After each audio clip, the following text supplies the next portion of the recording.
Eu tô do meu lado. Aquele negócio aqui. Do perfil. Meu perfil tá certo? Eu tô É magrinho? uma ótima fotógrafa. Então Começou? Começou, botei o Shelly Mahai. Vamos esperar chegar. A gente tem mais livro, nada pra botar aqui não. Por quê? Porque Já começou. Só estamos esperando agora o pessoal chegar. Shelly Mahai. Pai do Senhor, todo shalom, né? Ainda não tem ninguém. Você que vai me assistir mais tarde, não tem agora, mas você que vai me assistir mais tarde vai ser o seu futuro e o meu passado, né? A paz para você também. Uma coisa você pega o Shalom Baruch Rabá, você pega o PIN e volta lá no passado para você presenciar o futuro. Isso aí. Entendeu? E não esquecer do teu presente. Quando você estiver assistindo já vai ser o meu passado, isso aí. Entendeu? Mas é o seu presente e quem sabe até eu tô falando pro você que está me ouvindo aí pro seu futuro. Certo, Vanessa? Certo. Isso aí. Hoje nós estamos aqui... Participação especialíssima.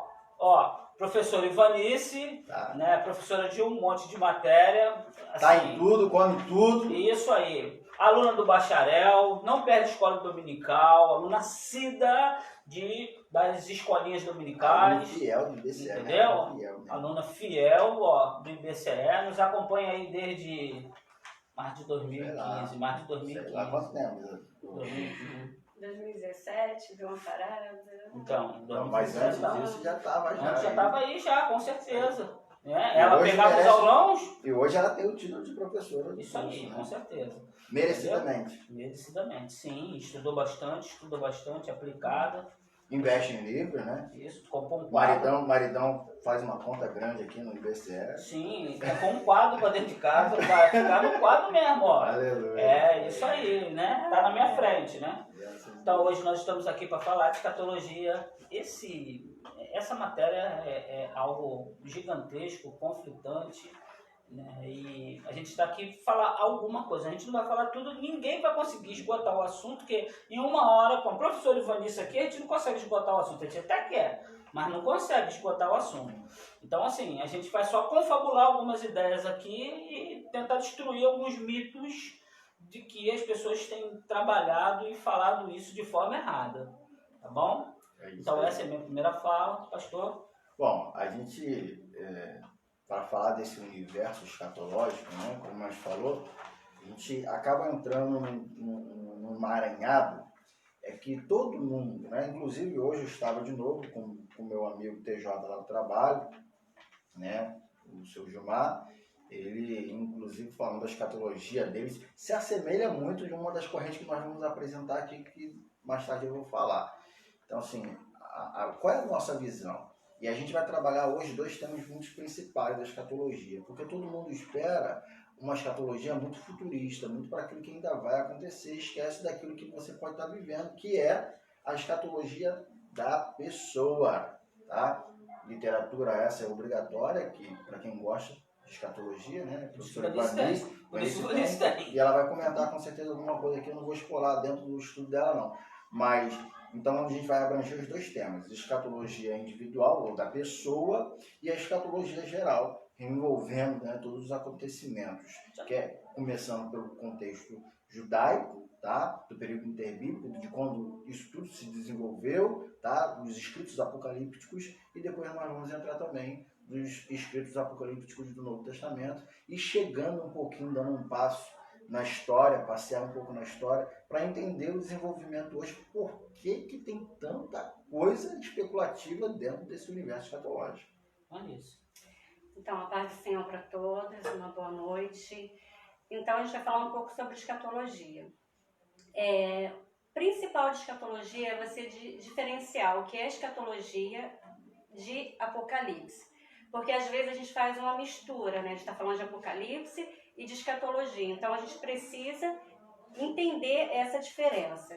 O que é realmente escatologia? Escatologia é o tratado, o estudo e tratado das últimas coisas, do fim dos tempos. E Apocalipse é a revelação. Então, a gente tem algumas definições de escatologia, alguns conceitos. Por exemplo, escatólogo é o estudioso e o estudante da escatologia. No caso, nós, principalmente eu que estou estudando escatologia. Estagonia, o estudo dos fins dos tempos, traz tensão ao indivíduo. É aquele indivíduo que ele tem medo do que vai acontecer. Então ele fica em pânico. Eu já fui assim também. Escatolatria, expectativa surreal dos fins dos tempos. Aquela coisa que não existe. Nem na Bíblia, nem em lugar nenhum. A pessoa cria uma fantasia surreal do fim dos tempos. Temos a escatodulia, administrador, dos sinais dos fins dos tempos. E temos escatomancia, estudo ou adivinhação do fim dos tempos, da Ellen White, né? Que ela tem adivinhações sobre os finais dos tempos e guia, né, a sua religião em cima disso. Temos a hecatomania, aquele que vê sinal do fim dos tempos em tudo. Tudo que acontece é final do tempo. Então, você está dizendo para mim, Ivanice, que essa coisa de pandemia aí, o cara também viu o final dos tempos nisso Então, por exemplo, pandemia. Em toda a história da humanidade existiu pandemia. Né? Tivemos a pandemia do século que foi de quê? Temos uma pandemia que foi do século XVIII. Gripe espanhola. Então, que matou, não sei, milhares de pessoas. Peste negra. Peste negra. Primeira e Segunda Guerra Mundial. No primeiro século tivemos perseguições da igreja primitiva, né? Com os imperadores, Nero e assim por diante. Então, em todo momento da história da humanidade, sempre teve perseguições, sempre teve catástrofe, sempre teve pandemia. Então, como a gente identifica esses sinais? Entendeu? Porque assim, e agora que nós estamos vivendo essa pandemia, é o melhor momento de nós falarmos de escatologia, porque é o momento que as pessoas estão apreensivas, as pessoas estão com medo, estão em pânico, sendo que pandemia sempre existiu. E a gente tem que diferenciar isso. Os sinais é em toda a humanidade, não é apenas no nosso país.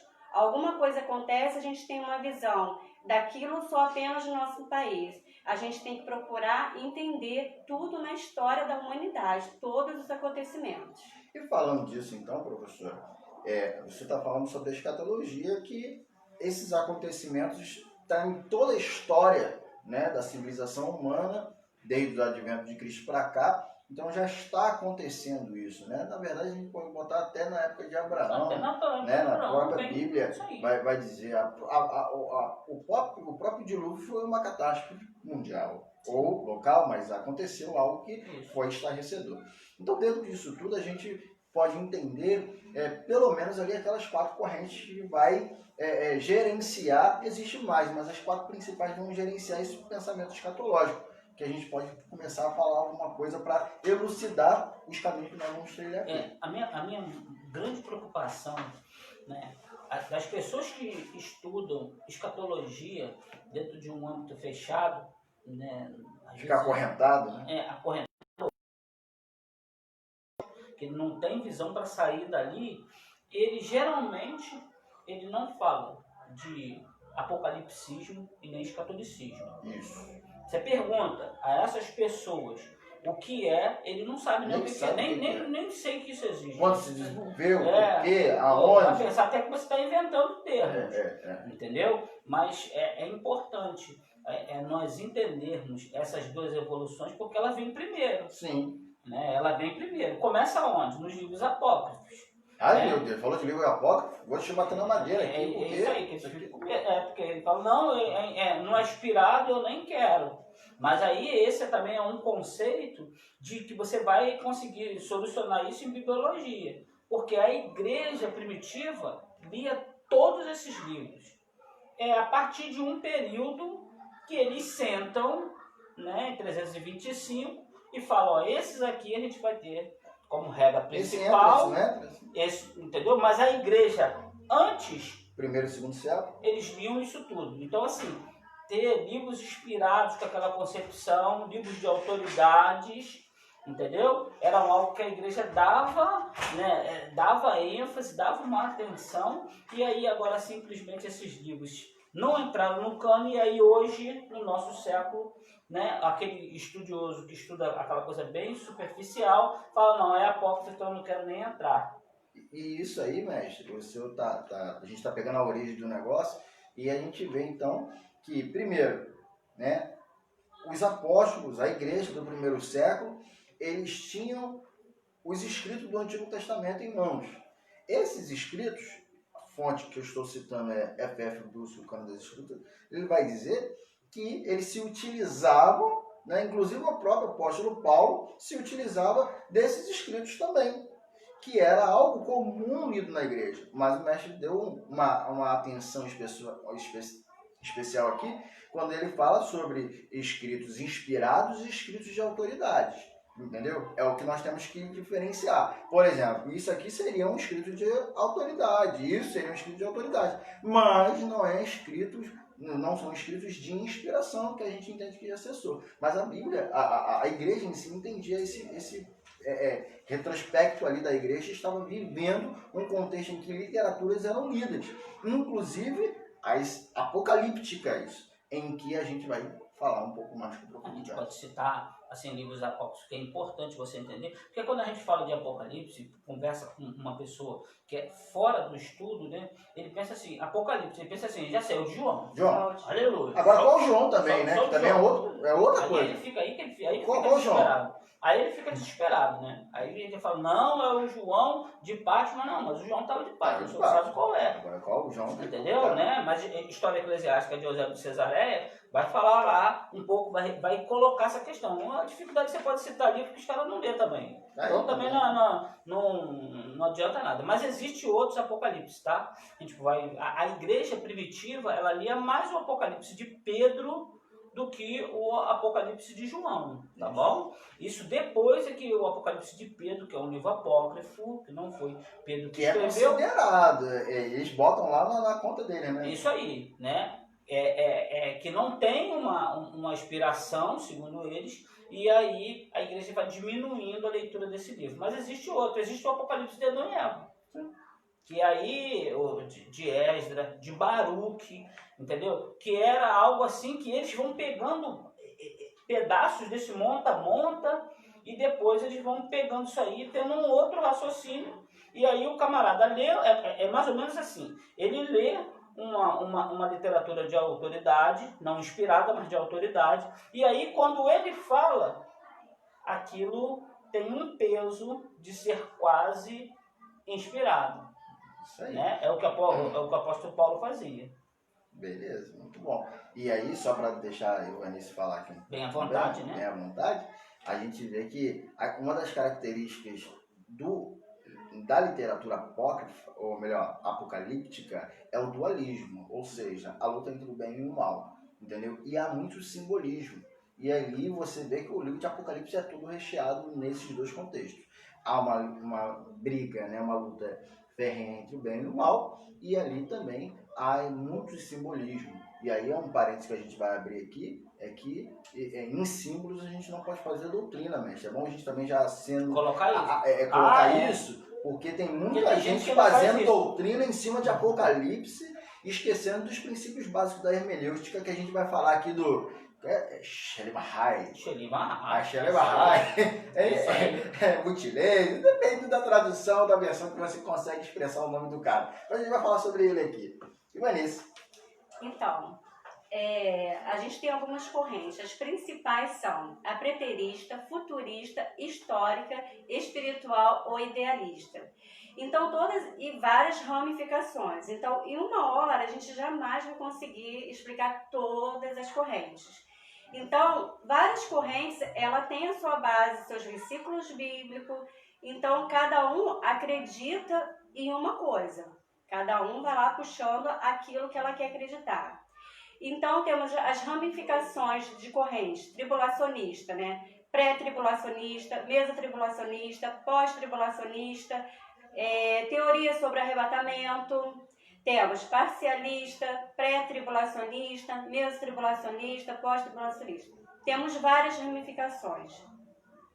O que acontece? A gente tem que, assim, ter a noção de que a gente precisa estudar escatologia. Qual a necessidade da gente estudar escatologia? A gente tem uma diferença de você gostar de escatologia e a necessidade de você estudar escatologia. Porque muitas vezes as pessoas criam um pânico na mente do indivíduo, principalmente pessoas, crianças, né, que vê final dos tempos em tudo, vê o inferno em tudo, então cria esse pânico escatológico na mente da criança. Se você fizer isso, você vai para o inferno. Se você fizer aquilo, você vai para o inferno. Então a gente tem que ter uma grande necessidade de estudar a escatologia, tanto para a nossa vida espiritual, para o nosso crescimento espiritual e assim, buscar essa escatologia na necessidade de se estudar. Pode continuar. Vamos lá. Então, mestre, dentro disso tudo, né, ela apresentou as correntes principais aqui, né? Mas eu lembrando aqui de nossos estudos e tudo mais, eu lembro que a visão preterista, isto é aquela visão do passado, né, que aponta que a escatologia já né, o Apocalipse, pelo menos, vamos falar do Apocalipse em si, que é o livro que está nas nossas escrituras aqui, que a gente não tem tempo de falar de tudo, mas vamos falar das escrituras. A visão preterista, ela vai falar o seguinte, mestre, que aquilo dali aconteceu no século de João, no primeiro século. Tá? A igreja, por exemplo, de Esmirna sofreu perseguição de 10 imperadores.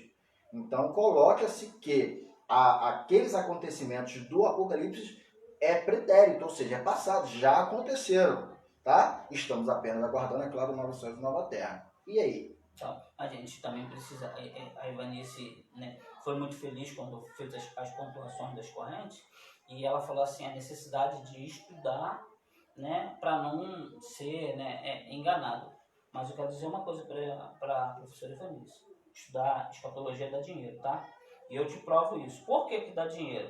Cara, aquele filme que rendeu o livro que ganhou vários best-sellers deixados para trás. Tinha ri. Poxa, cara, o cara ganhou um monte de dinheiro, fazendo um monte de conjectura, apontando para um monte de pessoas. Mas uma única corrente. Numa única corrente, mas foi suficiente para ganhar dinheiro. Ganhar muito dinheiro. Inclusive tem livros aí. Tem gente que dá até palestra em cima. Em cima disso aí, de deixados para trás, deixado de um filme, né? Deixado para trás. Então o cara pega o filme, acho que está na 9ª parte, se não me engano. Eu sei. Tá no nono desdobramento dessa corrente aqui. Então o cara fez um filme fictício, de pura ficção, em cima dos acontecimentos de Apocalipse. Entendeu? Tem gente que morre por aquilo ali mesmo. Porque ele tem preguiça de ler, e aí ele compra o filme e vê. E vai lá e vê, e aí ele já se baseia como é que vai ser. Tá certo. Isso aí. Aí o cara vem falando um monte de coisa, ele atira para tudo quanto que é lado. Os primeiros 3 filmes ele tá atirando, né, na França, aí depois ele já volta já para a Inglaterra. Já fala que o anticristo vai ser de origem inglês. No último filme, ele já fala que é israelita. Então, quer dizer, se a pessoa acompanhar esses filmes, na realidade o cara fica mais perdido do que informações. Mas por quê? O povo tem preguiça de ler, preguiça de estudar, preguiça de vir para um seminário sério, interdenominacional, porque você pegar ali um seminário que seja denominacional, você fica com a visão de pirata. Tendencialista. Entendeu? E aí, infelizmente, você pega lá e, vamos lá, né? Para as principais correntes, né? A corrente que é maior, não significa que ela é melhor, tá? Mas é a maioria que invadiu o Brasil e ganhou uma força danada, o dispensacionalismo. E aí, mas aí tem uma resposta para isso, mestre. Tem uma resposta para isso. Por quê? Se estudarmos um pouco a cronologia da escatologia mundial, você vê que até o 5º século a igreja toda era amilenista. Não tinha esse negócio, Agostinho, a rapaziada toda ali comungavam nessa ideia, tá? Com o passar do tempo, as outras correntes elas foram surgindo. A histórica, tá? E ela foi se desenvolvendo ao longo da história. Por último dessas correntes que foi falada aqui, a por último que foi desenvolvida foi a dispensacionalista. Isso aí, John Nelson Darby. Isso aí, John Nelson Darby. Então, ele foi o grande mentor disso tudo aí. Mas a gente já está falando de século XVIII, século XIX. Entendeu? E aí, eu lembro do senhor, quando o senhor me diz o seguinte, a gente tem que buscar os comentários mais próximos da Bíblia, no quesito, né, tempo, aqueles que estão mais próximos do período patrístico, tá? Ou dos apostólico, e aí a gente tem que nos remontar a materiais como o próprio Eusébio, a gente pode nos remontar o próprio Jerônimo. E como que esses camaradas estão vendo a escatologia? Eles estão vendo como algo, que o que a Ivanice falou, vamos estudar, vamos viver, mas entende o seguinte, o milênio não vai ser aqui nessa terra. Eles não acreditavam nisso. E só que tem corrente que está dizendo a pau e a terra que vai acontecer um milênio aqui, inclusive meu amigo TJ. Isso aí. O meu amigo TJ contou. Mas baseado em quê? Baseado, olha só, baseado em quê? No único livro que eu comecei falando que no livro simbólico não se pode fazer doutrina. Não se faz doutrina. É princípio bíblico, tá? Estou aqui também, vou estar citando daqui a pouco esse camarada aqui que eu gosto muito, fiquei apaixonado, recomendo essa leitura, de Dascaliocon, tá? Então não se pode fazer doutrina em um único livro simbólico, em uma única passagem simbólica, não se pode. Só que os escatólogos, que a Ivanice falou aqui, eles querem ir para a escatologia e eles ficam zangados comigo que eles vão só para Apocalipse. Só que o princípio hermenêutico é o seguinte, para você fazer doutrina, você tem que ter 3 versículos no Novo Testamento de 3 autores diferentes. E eles não conseguem me provar. Quando eu falo de escatologia, tem a questão principal. Que todo mundo, quando vê, ele pergunta o seguinte: o que todo mundo quer, pastor? A maioria das pessoas, vou te dizer, 70% sem medo de errar, eles vão olhar a escatologia só com uma visão. Eu vou ter segunda oportunidade? Essa é boa. Eu vou ter... a visão dele é essa.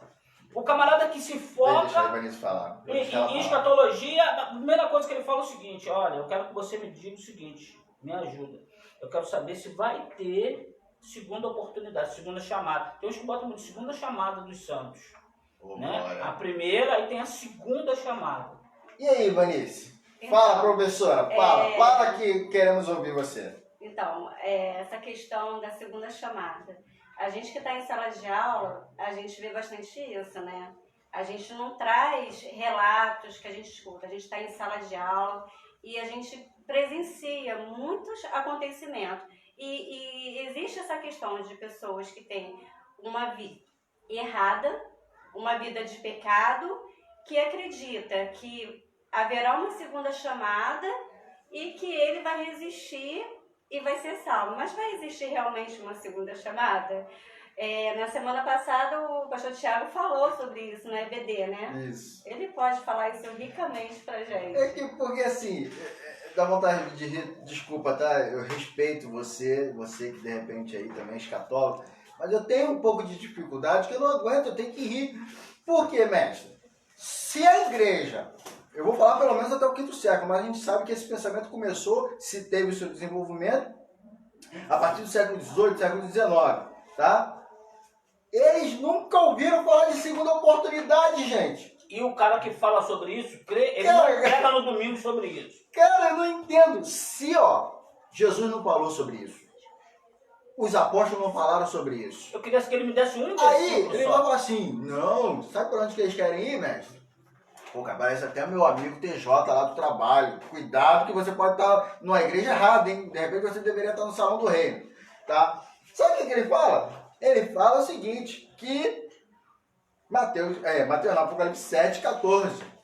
Quem são estes? Estes foram os que vieram de grande tribulação. Ou seja, João está vendo a igreja no céu, mas está vendo aqueles que vão ser recuperados aqui embaixo.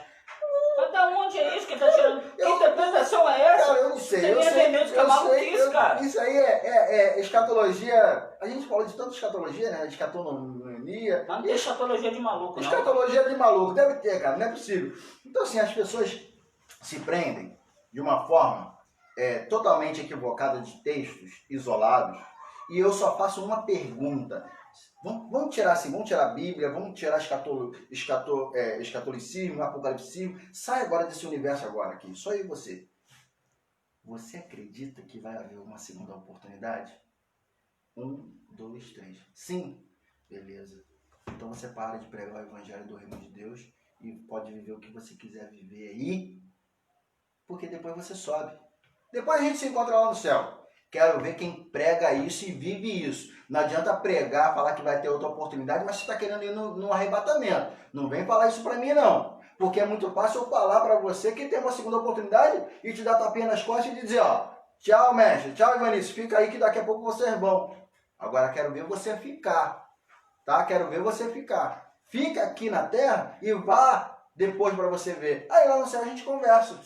E outra coisa, a pessoa que acredita nisso, né, é algo tão dificultoso que você não prega isso no púlpito. Não prega. Eu duvido que no dia de domingo você fala assim, olha, você que não quiser aceitar Jesus, você fica, que no final você vai dar o teu sangue. Não tô conseguindo, calma aí, não tô conseguindo. E fala o seguinte, as pessoas querem dizer, o argumento é o seguinte, Ivanice, eu vou fazer, é só eu morrer por amor ao Senhor, é só eu morrer por amor ao Evangelho, porque o meu sacrifício me dará vida eterna.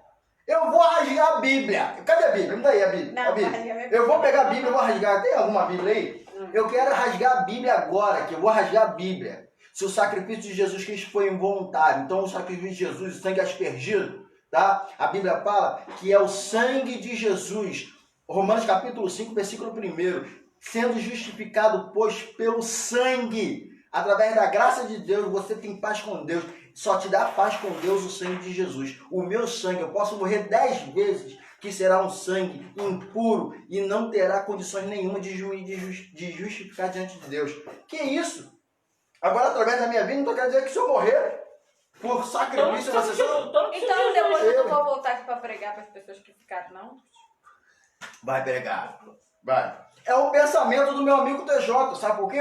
Ele falou isso lá pra mim, eu tô bem animado, porque olha só, ele virou e falou assim, cara, é um pensamento muito igual, eu acho que a pessoa tá na igreja errada, eu acho que deveria ir pro salão do reino, tá? Das testemunhas de Jeová. Porque ele virou e falou assim, ó, eles vão estar no céu e vão estar governando, vão estar cuidando das pessoas aqui na terra, eles vão reinar com Cristo no céu e nós vamos ser... Durante 1000 anos. É, isso durante aí, 1000 anos. durante 1000 anos.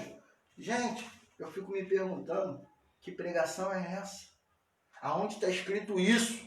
Eu queria ver base bíblica. É uma interpretação errada de Apocalipse capítulo 20. É uma interpretação errada, fora de uma hermenêutica. O cara não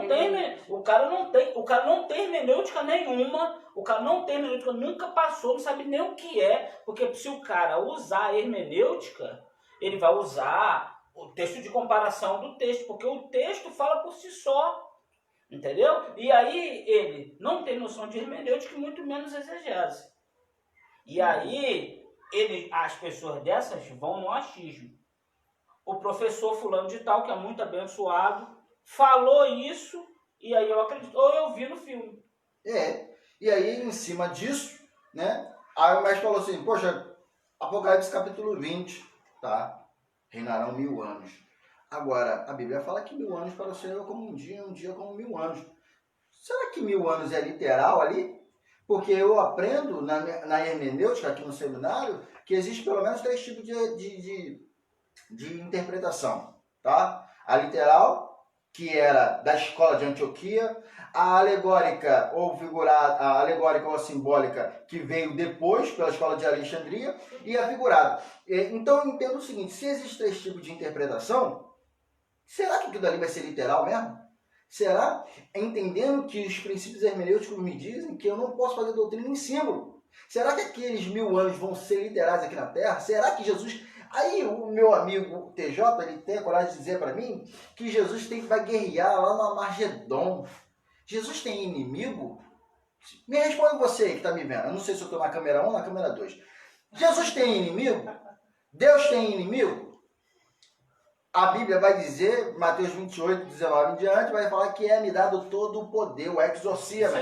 Se ele tem todo o poder, quem é que pode contra ele? Para que ele vai ter que descer para brigar contra alguém, contra um poder? E outra coisa, lembrando que a sua corrente, ou a corrente de quem pensa, isso está fundado apenas a partir do século XIX, século XIX para cá. Não tem historicidade para provar um pensamento milenista. literal, um reino aqui na Terra. Não tem ninguém de Não top. tem. Ninguém Não top lá da escolástica, lá Não tem. dos medievais. Não tem porquê, Não mestre. Porque ninguém pensava assim. ninguém pensava assim. Ninguém pensava assim. Ninguém pensava louco, assim. cara. Tá? Entendeu? Fala aí, Vai, Vanessa, senão eu vou tomar Eu tô a live. espremida aqui, né? Porque é duas feras e eu tô me sentindo Não, a não. formiguinha aqui.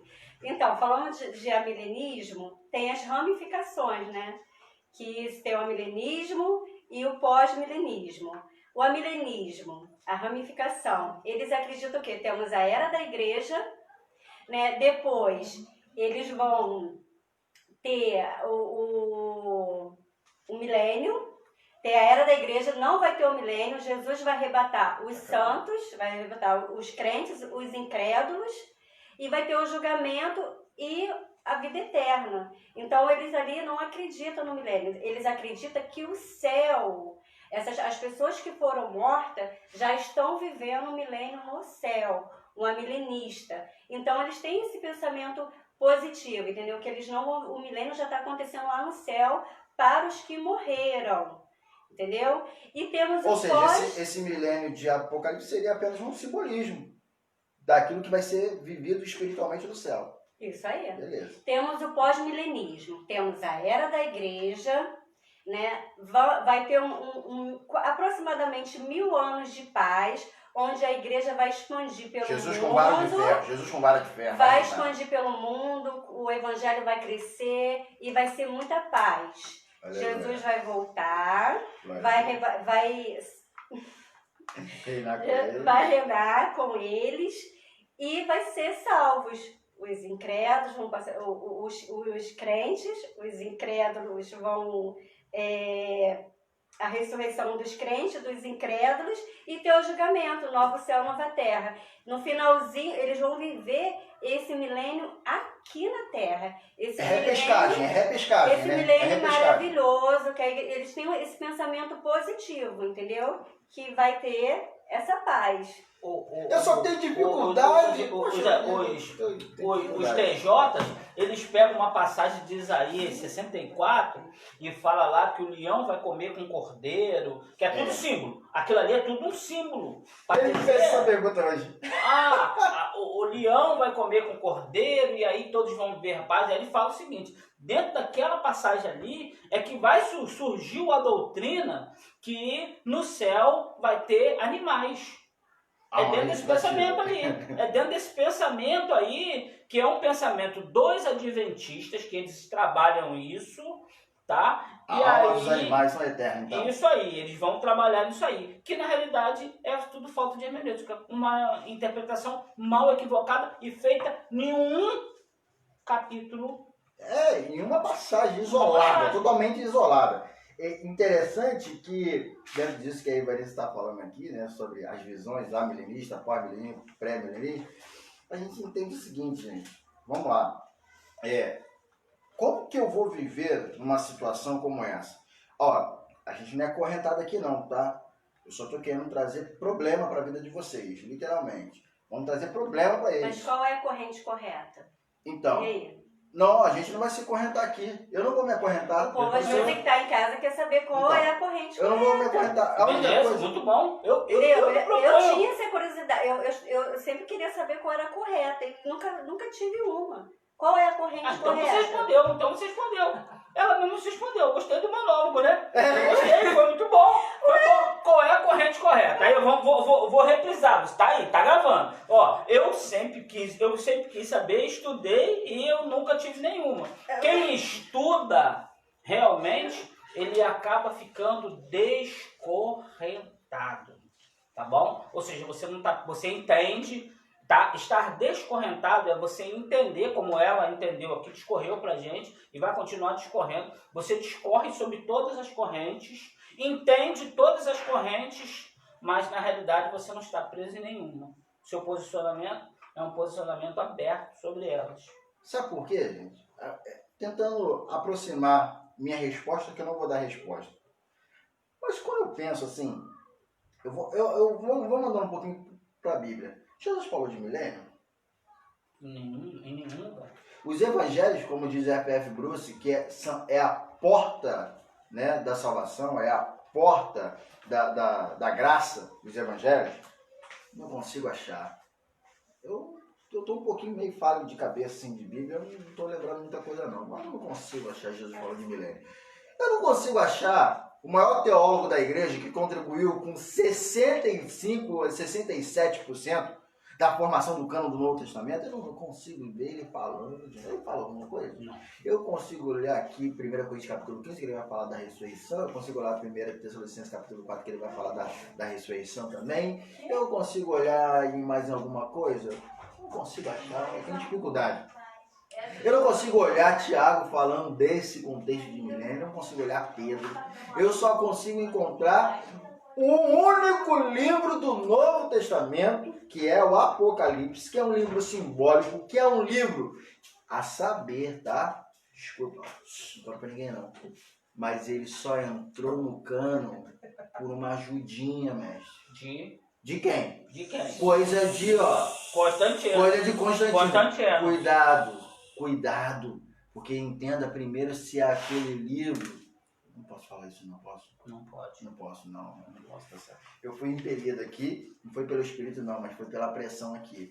Então, assim, cuidado, tá? Não se faça doutrina em uma única passagem neotestamentária, tá? Não se faça doutrina. Verifica se Jesus falou. Ivanice, e verifica se Jesus falou sobre o milênio. Verifica se Jesus falou, se os apóstolos falaram. E aí eu vou poder ter o meu conceito formado. Jesus está muito mais preocupado com... Esse livro é maravilhoso. Oh, glória! Jesus está muito mais preocupado com a escatologia do indivíduo, da sua ida para com Deus, da sua vida para com Deus, do que o milênio, a vinda do milênio a você. É isso aí. A escatologia da pessoa, você encontra nos escritos de Jesus. Jesus falou, olha, você hoje, se te pedirem tua alma... A quem está reservado. E para quem serás? Então ele está perguntando isso hoje.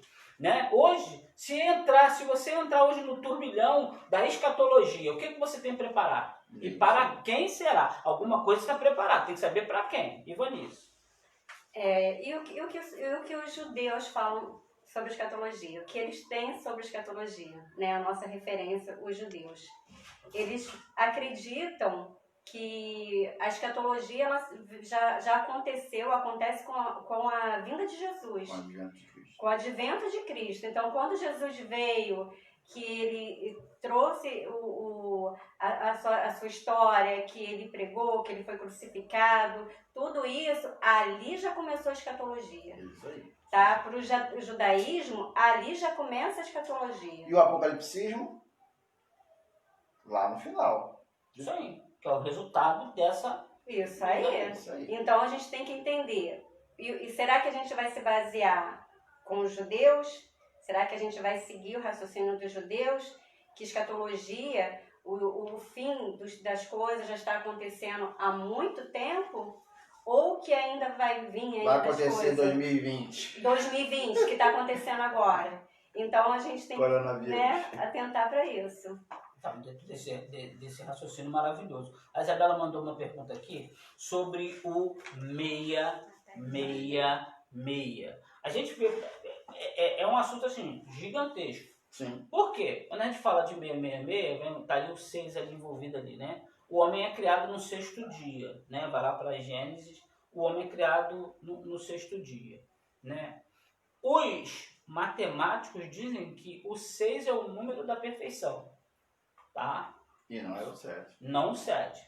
Você pega isso, escritos de Pitágoras, ele vai explicar isso aí, que o 6, dando força... Tá? A criação do homem no sexto dia. Então, alguns teólogos, baseados em nada, eles dizem o seguinte, que o anticristo, ele é um homem com a capacidade de 3 homens, porque ele tem um meia. Sabedoria, conhecimento e entendimento. Isso aí. Isso é alguns. Outros dizem que, né, você pega, principalmente a Peshitta, que é a versão aramaica, ele não diz que é 666 não, tá? Ele diz que é 626. Tá bom? Ele agora a gente tem Peshitta. Entendeu? Peshitta fala isso aí. Dá uma versão. Por quê? Quando João está escrevendo aquilo ali, o grego dele não é bom, tá? E quem tem um pouco de noção de grego, aquele livro do Vicente das edições CPAD, que são 4 volumes, mas CPAD só tem direito de lançar os 2, né? Que é os 2 primeiros, o 1 e o 2. Ele fala o seguinte: o grego, o escrito de João, né, dentro do Apocalipse, é um grego muito ruim, que na hora deles retraduzirem, Erasmo de Roterdã, aí é história. Erasmo de Roterdã teve dificuldade em saber se ele estava tratando de 666 ou de 626, tá bom? Que é, na realidade, uma referência aos imperadores. Entendeu? Então tem essa dificuldade. Erasmo de Roterdã, que é ele que vai traduzir, né, a Bíblia, ele era humanista, quando ele faz isso, que ele traduz, né, ele sente essa dificuldade. E aí, para ele faz um mini concílio, e aí ele pergunta o que seria melhor para a adaptação da igreja. E aí aqueles homens ali, orado pelo Espírito Santo, cheio do Espírito Santo ou não, a história não revela, eles optam pelo 666. Entendeu? Então a história, quando você pega, né, História das Controvérsias da Teologia, do Roger Wilson, ele fala sobre isso. Muito bom. Entendeu? Então, assim, você tem uma dificuldade. Você dá uma palavra em cima de um erro histórico, você precisa tomar cuidado. E aí fica aquela pergunta, né? O chip vem, o chip o chip não é, o chip sim, não é? A gente tem que examinar tudo, a gente tem que prestar muita atenção sobre isso, tá? Mas uma coisa é certa, a historicidade vai lembrar, né, Domiciano, que é o imperador daquele João ali, que está ali naquele período, ele marcava, ele queria marcar as pessoas, entendeu? Ele queria marcar as pessoas, mas essa marca, entendeu, era somente para poder ele reivindicar uma adoração para si, porque os imperadores queriam trazer essa adoração. Então, cuidado. Claro que a gente não está invalidando, gente, a escatologia em si. A gente só tem que colocar os seus pingos nos is, saber aonde que é, para quem é e quando é. Isso? Isso aí. Vamos lá. Caminhando, então, nós o quê? Ivanice que dá o tempero para a gente aqui. Isso aí, tem que direcionar, senão a gente se perde um pouco. Vamos falar sobre a escatologia da pessoa, né? Muito bom. Que a gente se preocupa muito em entender as correntes. Se preocupa em entender, não. A gente escuta muita coisa e fica se aprisionando, não sabe em quê. Então a gente fica assim, a escatologia tanto ela pode ser pessoal como coletiva. Então às vezes a gente se preocupa muito em entender o futuro, o que vai acontecer, esse medo, esse pânico, sendo que Jesus pode voltar para a gente a qualquer momento, pode voltar para você a qualquer momento. E aí? A gente vai estar preparado? Você está preparado para isso? E tem essa questão, a gente quer que tenha sinais, o que seremos arrebatados, né, entre aspas, mas o nosso preparo, a nossa vida espiritual, a nossa santificação e ansiar pela volta de Cristo fica de lado, né? Tem essa questão. A gente não tem essa preocupação de se santificar, porque Cristo pode vir para nós a qualquer momento. E ficamos buscando sinais. E uma coisa que chama muita atenção, né, que a gente em sala de aula tal escuta muito, quando as coisas estão ruins, né, que Jesus, Senhor, se eu podia voltar logo, não aguento mais. E quando as coisas estão boas, na casa de praia, quando o negócio está fluindo, viajando, pode esperar mais um pouco. Então, quanto mais estamos envolvidos, deixa eu casar, isso aí. Quanto mais estamos envolvidos com as coisas do mundo, menos olhamos para a volta de Cristo e estamos percebidos e atentos para os sinais, né? Que estamos, até mesmo com você mesmo, se você ficar doente, né? Alguma coisa assim, você tem que estar sempre preparado para a volta de Cristo e ansiar pela volta de Cristo.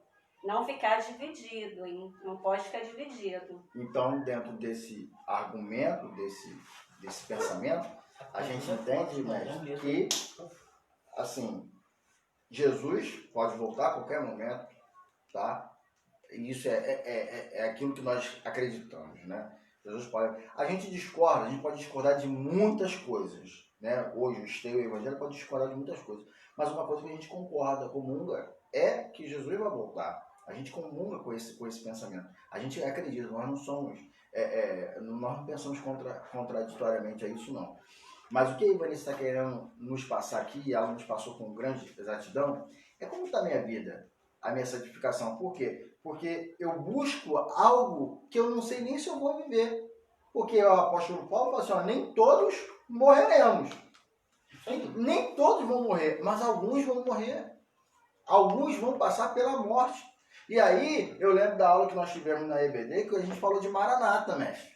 O Maranata, como é que os cristãos, mestre, viviam o Maranata no primeiro século? Isso aí. Desapegado de tudo e ó, vem, pode vir. Então, o Maranata que a gente fala muito, né? Ora, vem, Senhor Jesus. Será que você está querendo o Maranata? Será que... O que a Ivanice falou aqui? Quando a gente está lá na casa de praia, quando a gente está nas viagens, quando a gente está lá conhecendo a Europa, o mundo, tudo, sei lá onde. Será que eu quero... Né? Será que Fluindo, eu quero o Maranata para minha vida? Fala aí. Não. O Maranata. Não. O que os cristãos do primeiro século estavam querendo? O Maranata. Explica aí, fala aí. Isso aí. Então, dentro dessa visão, quando nós olhamos lá para Atos dos Apóstolos, o primeiro sinal de Maranata é o desapego às coisas materiais. Os caras não tinham. 2,42? Isso aí, não tinha nada. Estou querendo me reunir com tudo, por quê? Porque ele vai voltar mesmo, então o que vai ficar aqui? Né? Quando isso entra lá para o 5º século, eles já começam a repensar, né? Com a volta tardia de Cristo, eles começam a repensar. E aí eles pegam a hermenêutica antiga, abandonam a hermenêutica antiga e começam a colocar uma nova roupa na hermenêutica. Só que não é uma roupa bíblica, nem teológica. É uma roupa, uma roupa temporal. E aí eles pegam aqueles documentos e o que eles estavam vivendo, e aí eles começam a tentar buscar as datas e as horas que ele poderia vir. É daí que começa a surgir arrebatamento, né? Da eminência ao arrebatamento, e aí, né, principalmente o dispensacionalista, eles dividem o arrebatamento em duas vindas distintas. 2 ou 3. Que ele pega, ele vem para os santos, depois ele vem com os santos. Mas isso no 5º século não existia esse pensamento. Não era esse pensamento. Essa daí já é uma outra hermenêutica. É uma outra roupa que botaram nele. Mas qual é o texto que eles estão se baseando? Eles estão se baseando lá na carta de Paulo aos Tessalonicenses. Né? Eles estão se baseando nisso. Se baseando também em Hebreus, capítulo 10. Né? Que ele espera um pouquinho de tempo e aquele que adivinha virá. Não, estou falando que os santos vão vir para arrebatar os outros que estão aqui na terra? Eles pegam algumas partes lá de Mateus, de Marcos, entendeu? Divide aquilo ali e aí eles dizem que primeiro ele vem ele vem para os santos, depois ele vem com os santos.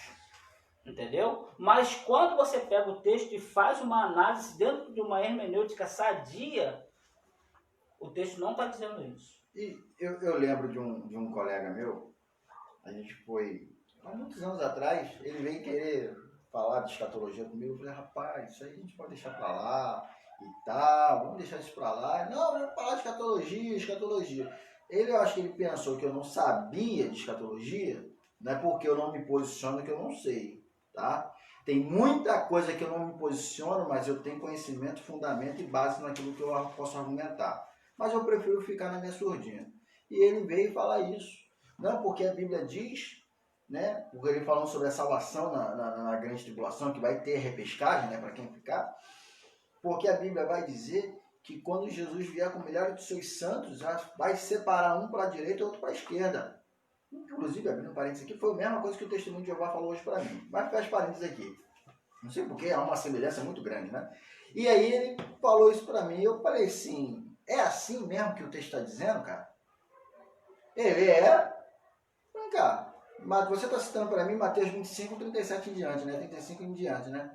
A Bíblia vai dizer que quando o Senhor voltar com milhares dos seus santos anjos, separará uns para a direita e outros para a esquerda, os bodes, né, das ovelhas. Aí eu falei assim, vem cá, mas ali é quem que está falando ali? É anjo ou não é? Não, somos nós que não estamos voltando. Ué, agora eu virei anjo? Você virou anjo?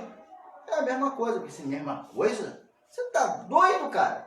Ali está falando dos anjos segadores de 1 Timóteo capítulo 5. Isso aí. Que Paulo está falando que vai vir junto com Jesus para levar aqueles que tiverem o sangue e o selo do Espírito Santo na sua vida. Vai levar, no arrebatamento. Agora, falar que Jesus vai vir com os santos para arrebatar, quem vai cá? Os santos que vai vir, com os santos e com os santos? Isso aí. Essa coisa aí, eu tenho dificuldade, eu só precisava de um texto bíblico aí. Se você está me assistindo, fala igual mestre. Não seja omisso, né? Fala. Não quer comente, covarde. Pode falar. Eu só tenho dificuldade com isso. Mas examina o texto por completo e tira a sua exegese com exatidão.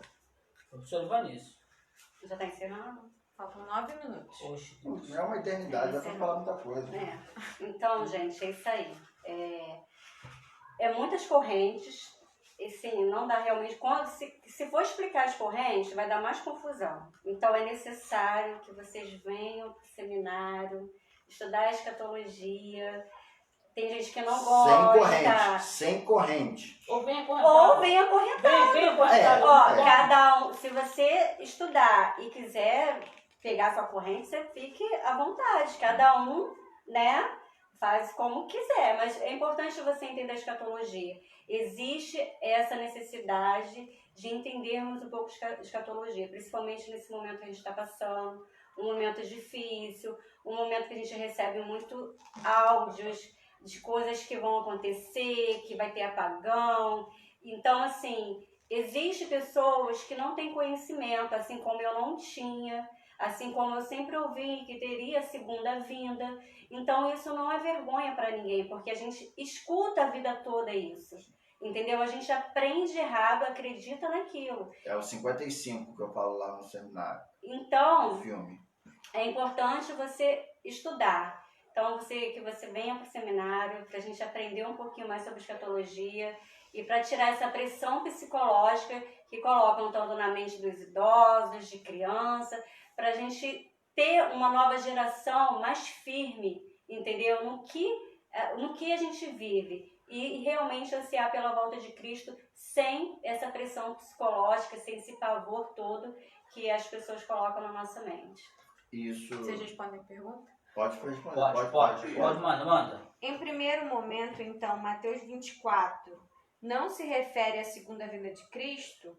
Ele fala especificadamente da destruição de Jerusalém? Quando fala que um vai ficar e outro será salvo, no que se refere?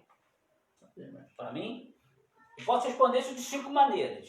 Assim, se eu quiser responder de forma histórica, eu vou dizer que Jesus estava falando ali por um tempo e que tudo que ele falou realmente aconteceu. Quando ele fala de um foi deixado e outro será levado, dentro do contexto original, porque Mateus ele está escrevendo em aramaico e aquilo ali, né, um é levado e outro é deixado, é uma seleção de matança do Império Romano, tá? Em 66 a 70, a guerra, né, judaico-cristã, né, que eles invadem lá, né, romana, né, os romanos invadem Jerusalém, cerca lá, eles fazem o seguinte: as primeiras 2 levas de judeu rendido, quando é que eles saem para Jerusalém, eles fazem uma seleção. Primeiro, entre um novo e um velho, eles deixavam os velhos viver e matavam os novos, porque os novos traziam resistência. Então, aonde eu estou tirando isso? Flávio Joséfo.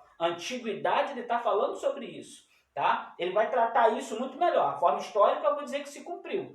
Tudo que Jesus falou não vai ficar pedra sobre pedra. Tá? O arco do triunfo lá, né, que Tito leva lá, o candelabro, né, que eles desculpem depois essa vitória sobre os judeus, né, nas pedras, isso aconteceu. E aí houve, né, um burburim que no templo, debaixo do templo havia ouro. E aí, né, esse general faz o povo judeu escravo e faz eles moer as pedras para tirar o ouro, mas não tinha ouro nenhum. Então realmente aconteceu o que Jesus falou ali, pedra sobre pedra não ficou mesmo, acabaram com Literal. tudo, tá bom? Eu poderia também fazer o seguinte, você que tem dificuldades, né, a maioria das pessoas que fazem pergunta, eles carecem de uma coisa, um comentário bíblico. Você precisa ter um comentário bíblico. Eu posso citar aqui uns 2 para você, né? O top, né, que ele é bom, né, e barato dentro da linha de pensamento, né, do A.D. Carson, da editora Barato pra quem? Entendeu? Em relação a 240 Champlin, reais. em relação, 240 reais. mas em relação a Champlin, É R$2.000. entendeu? Em relação a Champlin, ele é o barato. É barato. E detalhe, não adianta você comprar o da, como é que é, da Gospel, aquele 2 volumes, como é que é o nome? Guia de Women? Bacon. Não. O bacon, meu Deus do céu. Bacon O bacon é dá dor só... de barriga. Rapaz, o bacon é uma derrota danada da CPAD. Da Tá CPAD bom? não, daí Só- Central Gospel. Não, o bacon é CPAD. O que eu da tenho lá CPAD? o que eu tenho lá é CPAD. Jesus. 10 volumes de pura besteira. 10 volumes de pura besteira. Você vai comprar um comentário desse daí. Ele comprou. Entendeu? Eu comprei. Ele deu mole. Eu comprei, entendeu? Entendeu? Então, assim, é muito ruim. Agora, o D.A. Carson, ele é um maduro. comentário sério. Você Maduro, vai pegar maduro. lá e vai ler e você vai tirar essas dúvidas aí. Eu poderia também te responder, não, o tempo foi embora, não dá para responder, dá para responder só 2 vezes mesmo. Entendeu? Então, outra coisa, eu poderia olhar aquilo ali, já o ver histórico. O ver teológico, eu posso dizer que aquilo ali é Jesus dando força, respondendo um questionamento dos discípulos, porque a conversa começa assim. Sim. Entendeu? Então Jesus está afirmando o ministério profético dele ali. Quando acontece, os discípulos estão dispersos, eles entendem, ó, o que o mestre falou realmente é verdade, ela aconteceu. Eles estão dispersos, Isso aí. né? Porque a carta de Pedro, a igreja já estava na diáspora já, Tiago também. né? A Tiago já estava já na diáspora, está dizendo ali que acabou ali já, É, entendeu? Então, né? Mas o comentário bíblico deve te ajudar. O BCE também faz parte do pacote. Mais alguma Lembrando que coisa? a gente vai ter matéria de escatologia em breve. Quem vai ser os professores?